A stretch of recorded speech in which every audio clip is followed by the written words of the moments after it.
I've spent my whole life hoping, dreaming of things I've never tried. Tangled in knots, just waiting for my time to shine. What if the doors began to open? What if the knots became untied? What if one day nothing stood in my way and the world was mine? Would it feel this fine? 'Cause I got the wind in my hair and a gleam in my eyes and an endless horizon. I got a smile on my face and I'm walking on. Hello and welcome back to Patreon with Cheese. I'm joined as always by my okay-ish friend, Liz Eston. How are you doing, Liz? I'm good. I'm not your okayish friend. Don't lie to these people. Yeah, I'm not at the good friend level with you yet. You just only consider me like, yeah, he's all right. He's an okay friend. Okay. Liz, we're back into the world of Tangled. Episodes 4 and 5 of the Tangled. Wait, isn't 5 and 6? Wait. Are we counting the pilot as its own episode?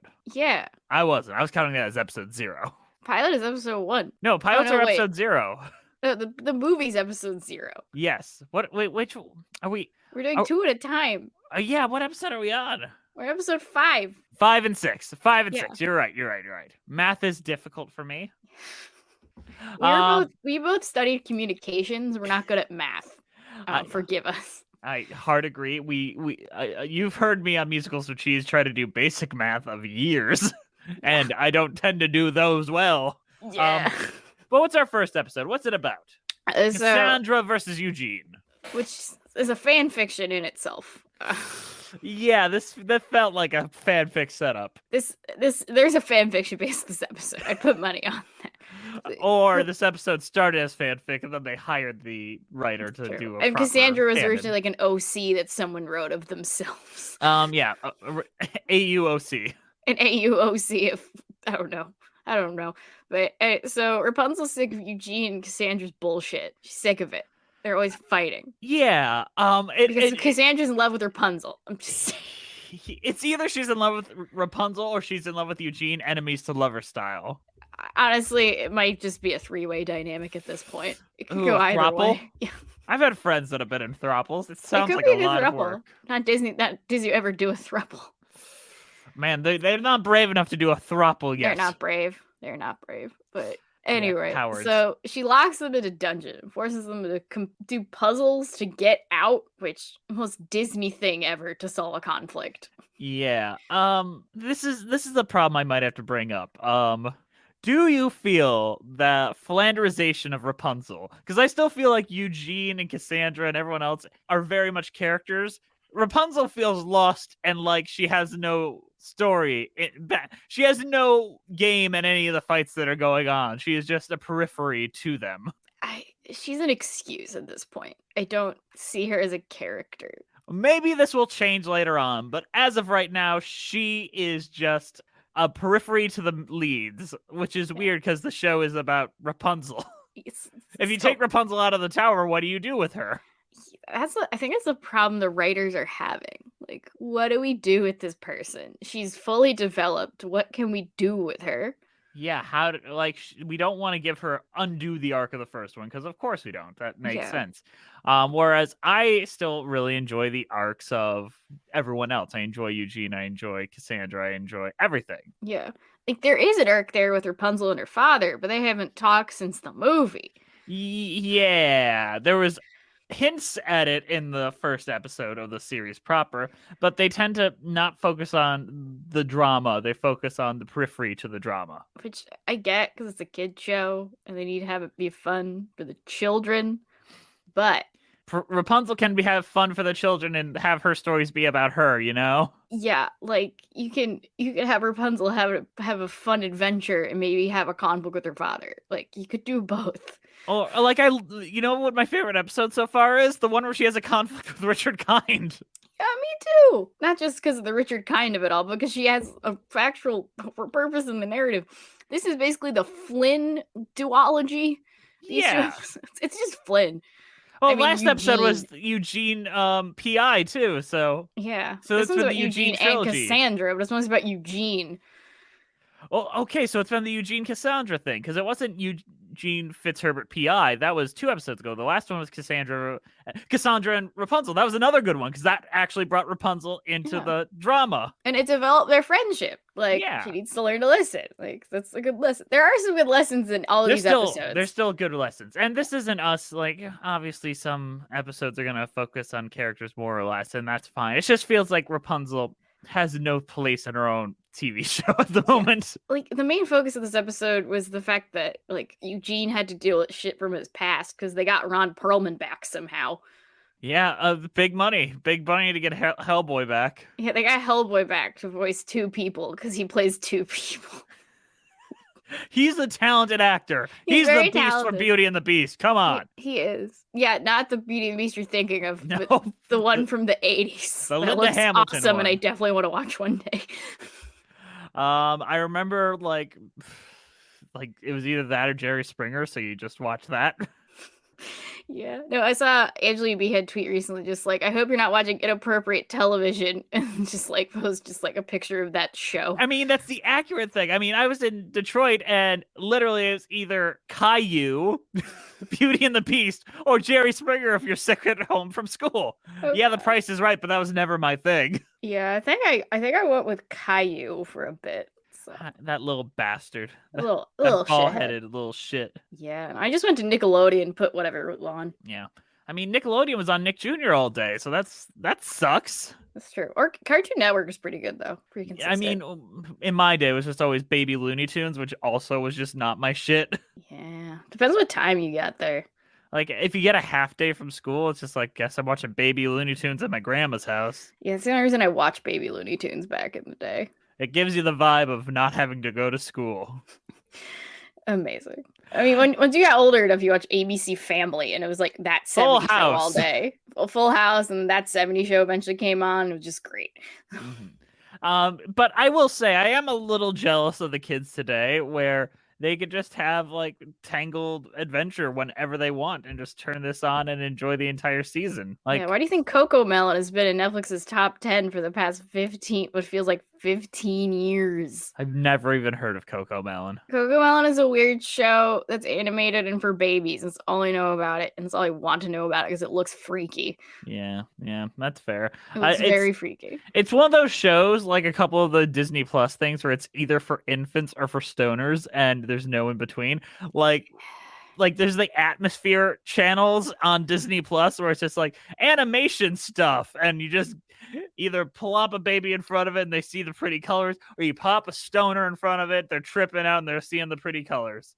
Or you just go on Twitch and hope Bob Ross is live for the next 24 hours and just... No, Bob Ross gives me too much anxiety. Bob Ross doesn't give me anxiety. He does, because I'm like, oh no, he's gonna fuck up the painting. He never fucks up the painting. I know, He's but you're Bob always Ross. worried. You're always worried he might. He's Bob Ross. He doesn't fuck up paintings. What his thing? He just fucks other women that aren't his wife.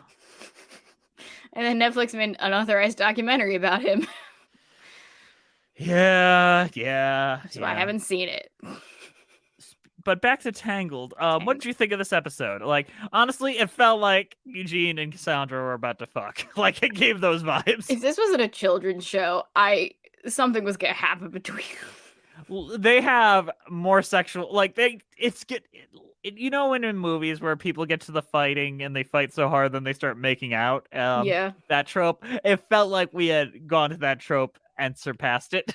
Yeah, but then they had to remember that Eugene is in love with Rapunzel, and that's They're thing. so trapped by the ending. We established this in the last movie, and we can't fix it.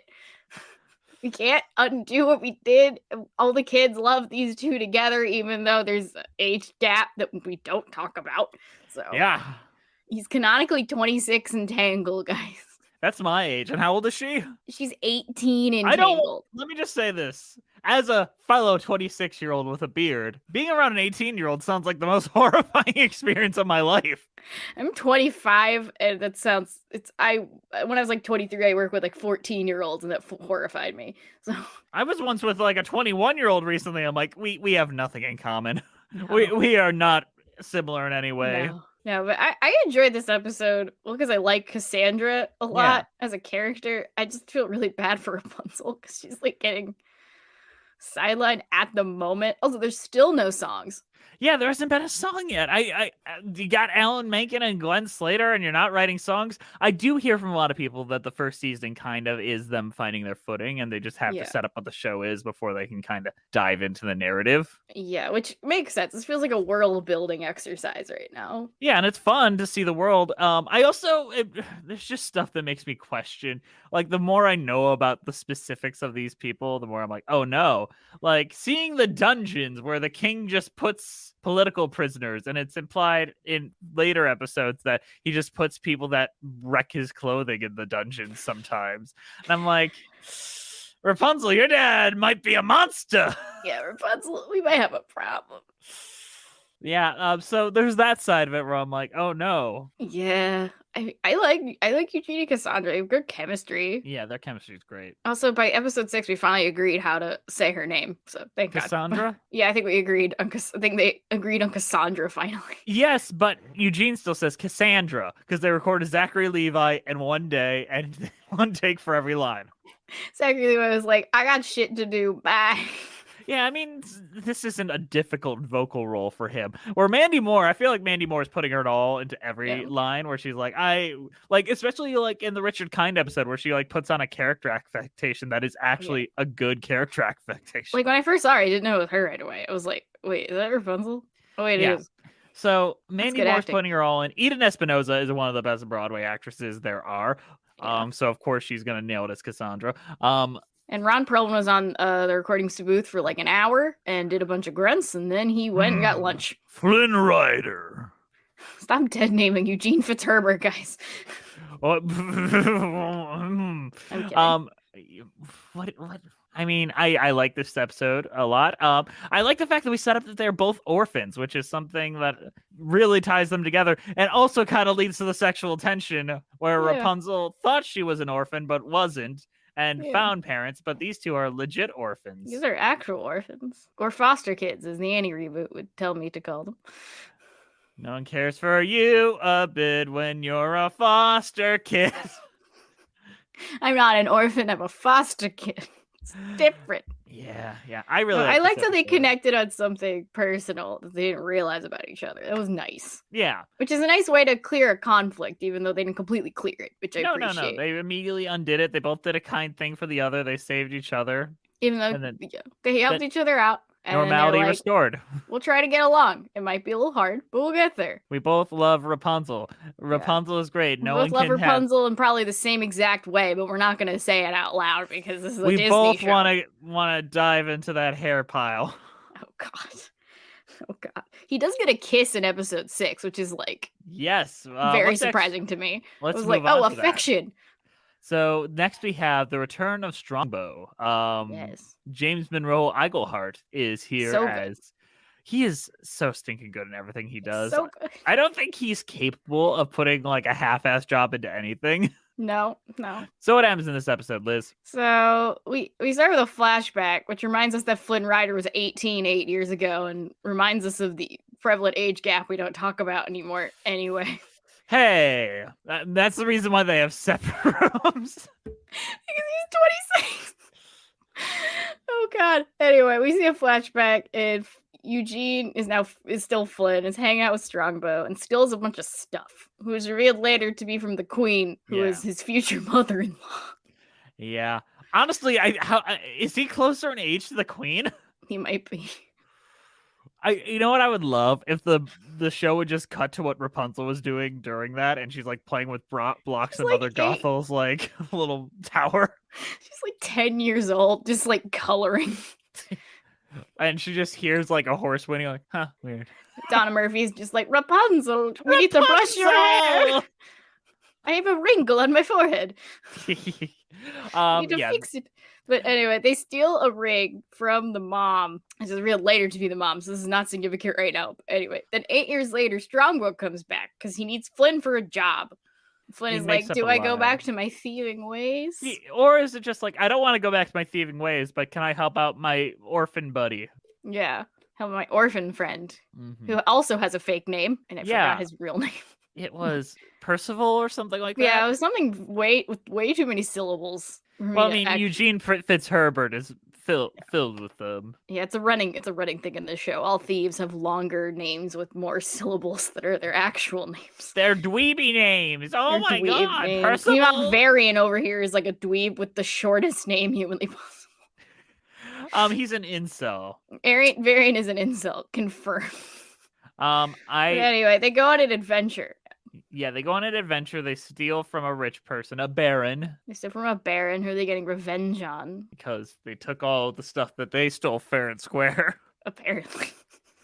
Uh, I don't know how thieving works. yeah, I don't know the rules of thieving. I don't play enough D&D for this. No, me either. So I'm scared. I'm slightly scared of D&D, but ooh, you and I should play D&D because I'm terrible at D&D. oh god. Have you ever listened to my D&D podcast I used to be on? I haven't, no. It was me, Tommy, Christy, and Emily. And I played a dwarf that liked stealing everything. And Right. anytime I was in any situation, I would just try to steal something, like any situation. And I would get very lucky dice rolls anytime I tried to steal anything. I would just piss off the DM so much. Oh, He just God. like, why can't you have a normal quest? Why do you have to jump to the end by getting the item I set up to be really big later? Oh god. So you're just causing chaos. Yes, I was an agent of chaos and I had a blast. And then now the show isn't going anymore. Not surprised. Nobody likes it when I just bring chaos to the DM's wins. Jesse McAnally, agent of chaos. Put that in a business card. But I like James Monroe Iglehart. I liked the character a lot. Like, Yeah. he doesn't want to ruin Flynn's life. He does not really want to make his life worse off. He still genuinely cares and likes him. And when he sees he's in trouble, he's trying to stand by him, which is very, very refreshing. Yeah, it's nice that he's not just showed up to commit crime and then abandoned his friend. But it is weird that the first person of color to be set up with a name in this show He's a thief. is a thief. Slight issue with that. Okay. Yeah. The optics there.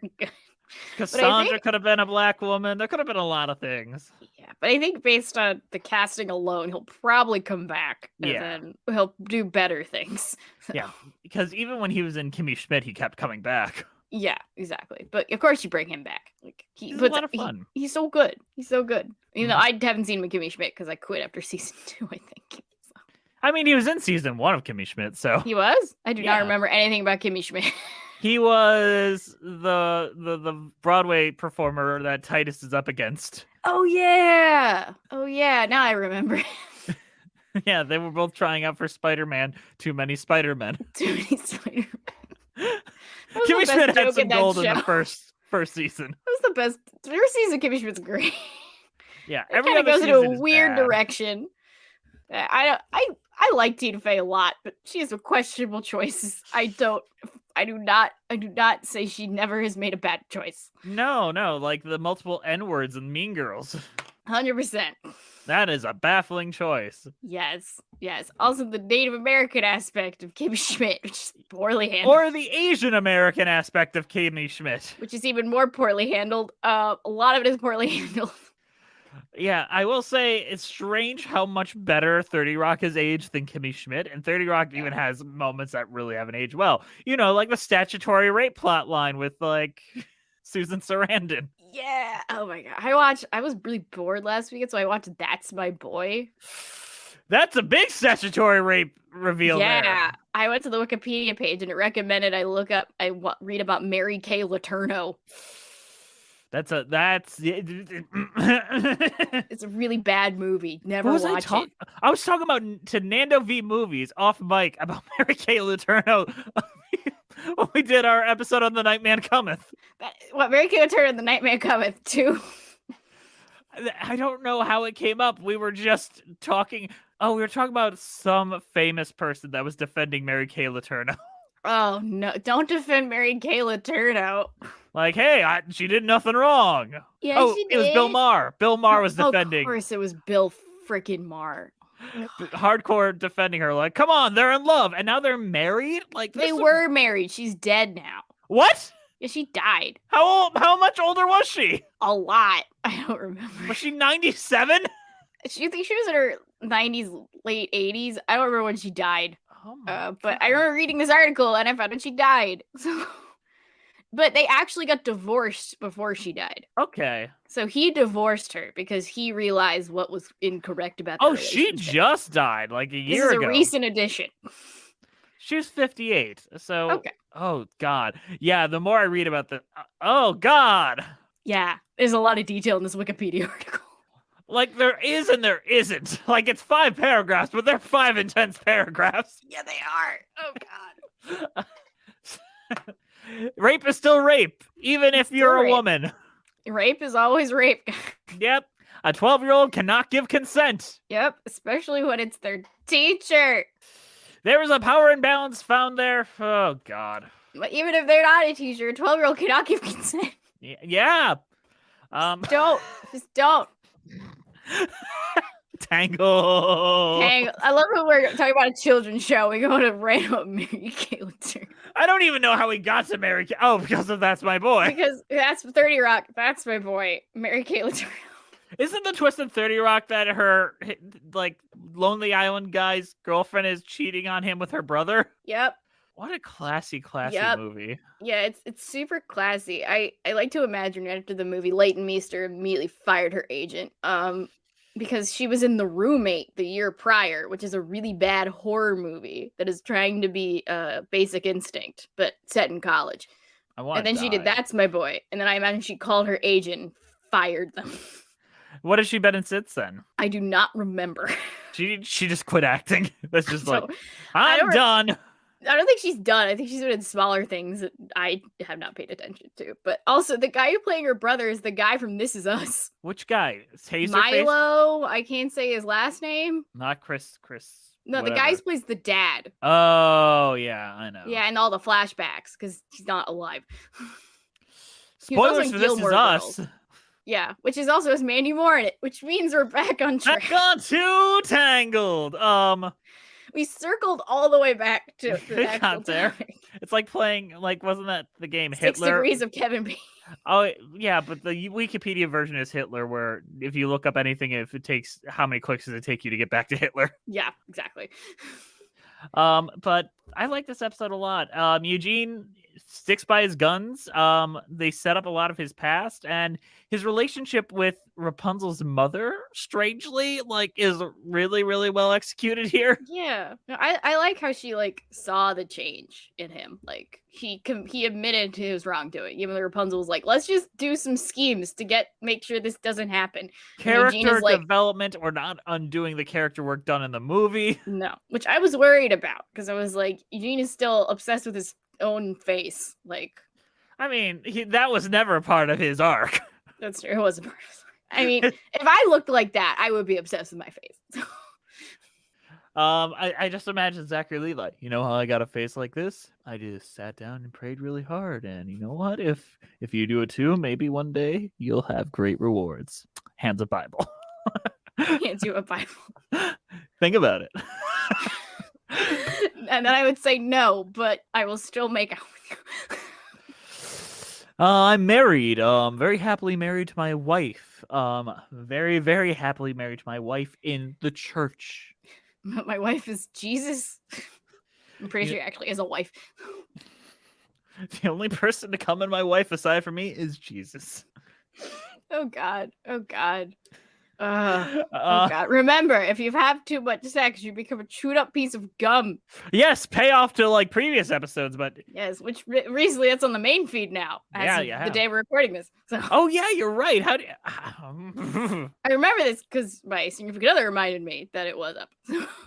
Oh, so did your significant other listen to the Everybody's Talking About Jamie episode? He did, actually. He did. I'm not gonna lie, it's whack as fuck because those are like so many months old. So like know. someone mentioned something like for Catholic schools, I was like, what the fuck do we say about Catholic Yeah, no, schools? he asked me like, do you remember what he said? Like, when you recorded, like, I don't know, 4 months ago. I don't remember. All I remember is talking about the chewed gum and the used tape metaphor that abstinence-only educators use to talk about sex. Which I think about all the time for some reason. Yeah. Is it bother you still that Rapunzel doesn't wear shoes yet? Oh, it fully bothers me. I mean, I know she's... Okay, actually, now that I think about it, maybe this is the reason why Rapunzel's being fridged in her own show. because they're still dealing with the fact that the king has like forced her to stay home, so she can't really do anything. She can't do anything. Okay, that makes sense. That's why she's basically a lamp. She's forced to stay in, whereas folks like Cassandra and Eugene can travel and do other things and have fun. Yeah. And it makes sense they're not talking right now because this is a big conflict and it's hard to talk about. Yeah, I will say that she does have scenes with her dad in the next episode after this one, and it is not addressed. Oh God! It is all about cheated everybody. Eugene. We were supposed to only watch 2 episodes, and he watched 3. I did. I just had it on. I was working, and I didn't want to stop it. I was in a vibe. I might just like binge the whole season. I'm not gonna lie. The show's good, guys. I wanted to binge it just to get it through. Just like I want to keep going because the show's good. Watching a show like this 2 episodes at a time is a weird thing. It's just like I want to keep going. Or even 4 episodes at a time, which is how we usually do it. Yeah, we usually do. We do 4 at a time, which is like a good binge, like a couple hours. Like, yeah, that's like a good evening. Yeah, I knot a bracelet sometimes while I watch it. It's great. Yeah, I've been doing storyboards for my film while I'm doing it. So, yeah, it's very, very good background noise that you can still... It's for kids. So what was the message of these 2 episodes? Episode 5. The message is to understand our differences and at least try to get along, people. We're all different, so that's okay. The next one is don't lie, admit to your faults. Stick to your guns. Stick to your guns. Admit to your wrongdoings. And you know what? If you do steal, give to an orphanage. Yeah, just if you do steal, run to your nearest orphanage. Yeah, that's good advice. Read a fantasy book. Take the name of that character and make it your own name. Wow, I'm gonna be Bilbo Baggins. I'm gonna be Katniss Everdeen. I'm going to be Cat Piss Never Clean, named for my favorite actress, Jennifer Lawrence, because she smelt really bad and peed in the woods. Amazing. She's relatable. She's relatable. She eats pizza. Oh, God. Isn't she wacky? I look back on the interviews with, what's the kid's name? The kid from the Hunger Games. Josh Hutcherson? Yeah. All his interviews was like, oh, yeah, don't you love Jennifer? And he just kind of was like, I mean, yeah, she's fine, but you guys know she's fucking nuts, right? Like, dead serious. She's like, I'm not going to date her. She's a fucking weirdo. I mean, she agreed to be in Don't Look Up. She's fucking crazy. Yeah, and I felt like, oh, that was just him playing it up. But, like, considering how she behaves and how she acts and, like, all that, I'm like, maybe she is just kind of the ultimate pick-me girl. Yeah. The ultimate bad Cinderella. That's the ultimate Tumblr girl from 2012. Really, though? Yeah. I mean, now she's married with a kid, so maybe times are a-changing, but... Yeah, it's... Okay, let's put career into perspective really quick. I know we're not untangled, but let me talk about this.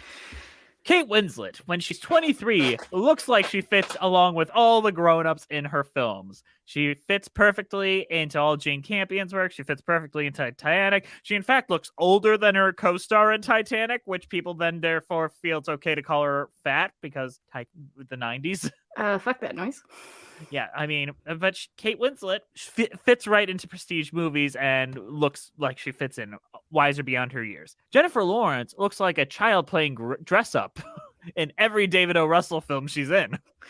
Especially American Hustle. She doesn't look like she belongs there. Or even Joy. I didn't even bother to see Joy.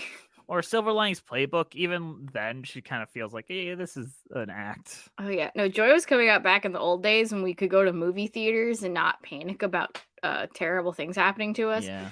So, and I would go to the movies out with my dad, and the Joy trailer would be there every time I went to a movie. So every time, my dad would be like, I'm never seeing Joy. I'm so sick of this trailer. And I think he saved me from a lot of pain in the end. So, I mean, thank goodness. Thanks, Dad. It's just a boring movie. Yeah, it looked so fucking boring. I was like, David O. Russell. I like Silver Linings Playbook. American Hustle is a movie. I don't have feelings about it. Oh. I don't like this Silver Linings Playbook at all. I haven't mind Silver Linings Playbook, but I haven't seen it since like 2013. So, or the X-Men movie. She does not fit in those movies with the James McAvoys and Michael Fassbenders of it. I mean, by the time she gets to like the third one, she doesn't want to be there. Yeah. She's here at a contractual obligation. She's like, I do not want to be in these movies. I'm here with my ex-boyfriend. This is awkward. Say what you will about James McAvoy and Michael Fassbender. They put 150% of their bussy in every single one of those movies. Even in like James McAvoy and those like M. Night Shyamalan movies I haven't seen because they're questionable portrayals of mental health. I mean, I have a thought about that. Like Split, it's basically revealed that he's not a human being, so it's not mental health. That's true. Like he's basically a creature, which I'm like, all right, you sidestepped the mental health aspect right there. Good job, M. Night. That's what made that side of it. I'm like, oh, it isn't you trying to represent mental health, multiple personalities, or what is it, BPD, bipolar personality disorder? DID, dissociative. Yeah. Either way, dissociative identity disorder. It wasn't that. It was something different and fantasy and stupid, and I liked it. M. Night's really good when he's being stupid. The Happening is so much fun to watch. I know. Even like The Visit, the parts where it's like kind of dumb and stupid, it's great. Like when the grandma's just being a weirdo and she's like, get in the oven. And I'm like, this is so stupid. I love it. This is great. I like The Visit a lot. Even though the twist is super obvious, I don't care. I'm like, this is great. Everybody's just having stupid fun with no money. It's great. Yeah, I did not like this. It's really stupid. The kid's rapping, grandpa's shoving diapers in his face. I thought it was funny. And I was just like, I don't give a shit. Blumhouse gave me like $1 million to make whatever, and I'm in this house. Let's just do it. What was the thing I was watching? So I was watching The Happening with Miranda, and I'm like, this movie's so bad, but it'll be so much fun. And I'm just laughing my ass off at all the people dropping from the roof, and she's like, what is wrong with you? This is horrifying. I was like, oh, you're the M. Night audience. I got it. Did she laugh for the guy who was like laid down in front of the lawnmower and was just like, take me away? No, but I laughed when I realized like the private that shows up and is like really nervous. That is Kendall from Succession. I was like, what? Kendall Roy? Yeah, Kendall Roy, he's like, oh, cheese and crackers. Oh God, I need to watch that show. Succession's so good. I've tried watching a couple times, but just haven't been able to get into it. I'm in the middle of a TV show gap, so I might actually do it. I will say the first season. Actually, I have a lot of thoughts about Succession. I think that every season's basically the same, where it builds up, and then something really incredible and like world-shattering happens in the last episode of the first or every season, and then somehow in the first episode of the next season, it's like, oh, let's get things back to normal. So you're describing every HBO drama ever made. Yeah, but when it's good, it's really, really good. Game of Thrones has that problem in the back end where it's like something big happens and it's like, whatever, who cares? I never watched any of Game of Thrones except for the last season. Okay, I watched the first season and the last season. It's a very interesting contrast. I know. I've seen all of it. I watched the first season when it first aired, and I was like, that was pretty good. But I think I'm good on this, because I only like Sean Bean, and I didn't really care. And then I just did, and my girlfriend got really into it and like really pumped for the last season. I was like, I'll watch the last season with you. I watched a YouTube summary, and then I sat down, and I'm like, this is How long is that YouTube summary? An hour? There's a lot that happened. It's like 45 minutes. It gave me enough. That makes sense. I got it. I got enough to be like, all right, we want the aunt and nephew to fuck each other. And they did. Yeah. They did. And now the aunt's got a murder boner. Gotta kill your aunt that you fucked. Yeah, I gotta kill that aunt of yours. I love how Daenerys is fine with him being her nephew. Like, we're related. Who cares? I mean, who in this show, who cares? Yeah, exactly. Like, if her nephew is Kit Harington, I get it. Like... No, I don't think there's any situation where I'd be cool with fucking my niece or nephew. No, I would never fuck my niece or nephew. Even if my aunt looked like Amelia Clark, I don't think I could bring myself to do it. Yeah, no, I'm just saying if I was Daenerys shoes and my nephew looked like Kit Harington, I'd be like, this is wrong, but you're also kind of hot. So, yeah, have you watched The Eternals yet? No. I have not been so cock-teased by Kit Harington and been so disappointed. I know, I heard he's barely eating. He's in it for like 5 seconds in the opening scene and then doesn't show up until the end. That's bullshit. I want to see Richard Madden and Kit Harington work together again. God damn it. They did have one brief moment together and then we kind of move on. Oh, I hate that. I made so many thumbnails for Eternals for my other job, but I have not yet to see it. because I don't. I don't think I'd be very interested to hear what you think. I really respect the movie. Like, yeah, I got cock teased with Kit Harington and didn't get it. I find the movie endlessly fascinating. Yeah. I mean, it looks interesting. Like, it's an interesting way to approach it. I'll give Chloe Zhao credit for that, but like, I don't know. All the marketing was just like, this is an art movie, but with action. I was like, It kind of is, though. I know. Like, basically, it's about a bunch of senior citizen robots trying to cause an abortion. Yeah. At the long and short of it, that's the plot of Eternals. I mean, Kumail Nanjiani got real buff for this, so maybe it is worth watching. He basically fucks off for the end action sequence. He's like, I'm done. I'm not gonna get involved. And I have all these abs, but like, I'm just gonna run. Do you like? He's looking like a little too buff now. Oh, he's so buff. Like, hold on. There's like one shot of him like going to his car, and I'm like, you look like Arnold in. You look like Arnold in like a 90s movie.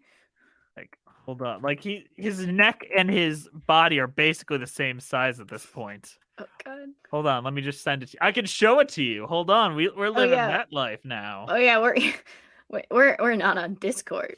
Yeah, I'm living that StreamYard life. StreamYard life. Yeah, enjoy this, patrons. Like, oh wow, like look at his Adam's apple is the size of a like. Look at that. Yeah, he doesn't have a neck anymore.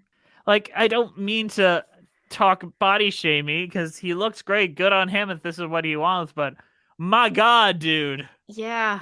There's a time to say, you know what? Maybe that's good enough. I mean, that's what he wants to do with his body. Like, I fully respect him. Yeah. But I do notice his neck is becoming a part of his body. Yeah. Like, I don't know. So I love how Silicon Valley is recommended for this, even though on that show he had no muscles. I don't have a lot of negative things to say about Kumail Nanjiani and what his choices are. No, he's a delightful human. The Big Sick offends me to a guttural level. Why? There's an entire scene where he burns a bunch of portraits of brown Muslim women because they're not as good as the white woman he found. I haven't seen that movie in a long time. You know, where we have a bunch of brown Muslim women caricatures that aren't good enough because they aren't the cute white girl I found. That is a good point. Even though that cute white girl's his legit actual wife. It's something that bothers me because I live in Michigan, and you know, the only place where there's a lot of, like, I'd say the biggest hub of like Muslim people in America is Dearborn, Michigan. Yeah.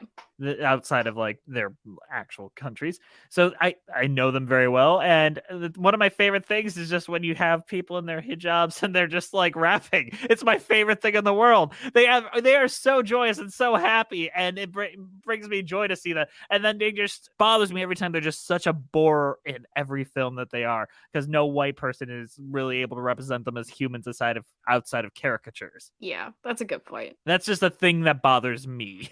That is a good point. Also, I haven't seen The Big Sick in a while. Yeah.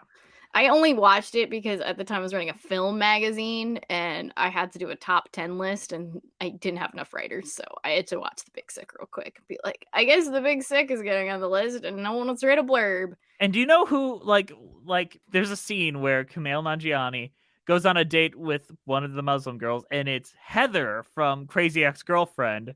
Oh my God, I didn't know that. And I'm like, that's the better choice. That's the better choice. Yeah, go with Vella Lavelle. Look at her. She beautiful. Like, I know, patrons, you're like, get back to Tangled. I want cheese ratings. Yeah, but she looked incredible in The Big Sick too, and I'm like, really, you're gonna pick incredible everything. Even in Greatest Girlfriend, she's wearing like baggy stuff and like beanies all the time. She's like, you look great. I wish I could look like that wearing a beanie. Yeah, hold on, let me share my screen again, and then we'll give some cheese ratings and call it a day. We'll give cheese ratings, promise. Oh, I can have an extra camera here? That's cool. I didn't know that. We're learning this with StreamYard. It's live on air. Hey, when else am I gonna learn to be better at this? I know, I'm kidding. Important skill to have. Oh God, she looks incredible. Right? Oh God, she's so pretty. Oh my God. And then we got Zoe Kazan, who's fine. Yeah, she does look like Emily Gordon, though, to her credit. Okay, so... I like Zoe Kazan. I like her a lot. She does kind of look like Emily Gordon. I like Zoe Kazan. I really hated Ruby Sparks, though, and that film... That's her ultimate movie. That is like the film that sums up Zoe Kazan in a. Yeah. Paul Dano and Zoe Kazan's relationship in a nutshell. Are they still together? I think so. Good for them. I mean, they seem like they'd still be together. I mean, that's what I say every time I hear about Sam Taylor Johnson. Oh, God. Yeah, no, they're still married. Yeah. I don't like it, but they're still married. Like, he started in her film when he was 18, and they're 18. married now. No, I think it was even worse. It was like 17. Done so much worse. Yeah, I think it was 17. And they got married when he turned 18. Wow, that's a real Flynn Rider. Flynn Rider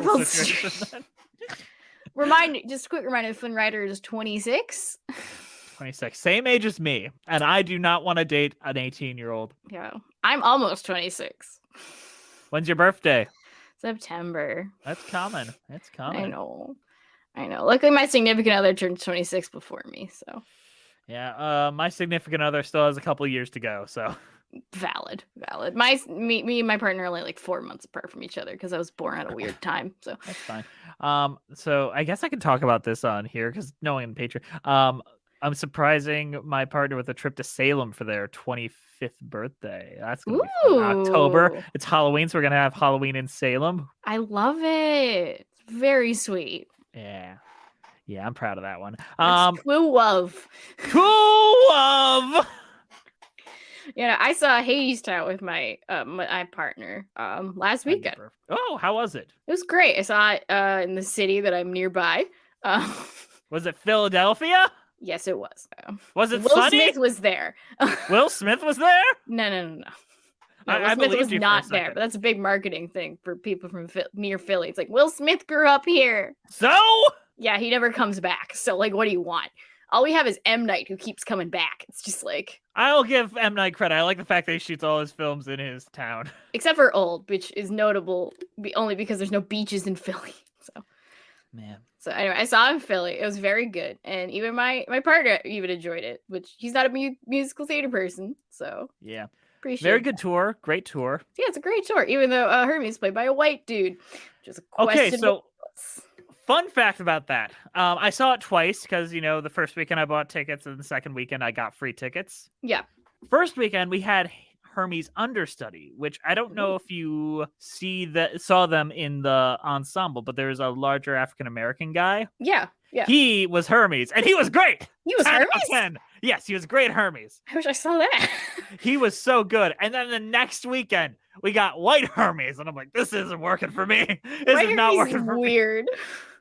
It's you making some choices here, and I don't agree with them. Yeah, my partner did not know Hermes was supposed to be was not originally played by a white guy, and I during intermission was like, by the way, Hermes is like not supposed to be not originally a white dude, and they're like, I can tell. Well, that's kinda, but not always. Like in the New York Theater Workshop version, it was Chris. Yeah, it was a white dude back then. Yeah. Yeah, and he did fine. Yeah, but that's just a different interpretation. That Andre DeShields stepped in and changed the character to fit. He's like more. And now everyone's doing an Andre DeShields impression. That's the problem. Like, make it your own. Do the Chris version, the Taserface version. Yeah, seriously. I forgot he was Taserface. That poor soul. He's old. Oh, that's another Patrick Page connection. God damn it. Yeah. Everything is connected to Patrick Page. Yeah, Patrick. Okay, so I had a Patrick Page jump scare recently. I was just reading this article about a woman that has pain with sex and all that, and then it's like, she's like, I've kept this a secret for so many years. I just want women to know that if it is something that you deal with, you have to talk about, which is important.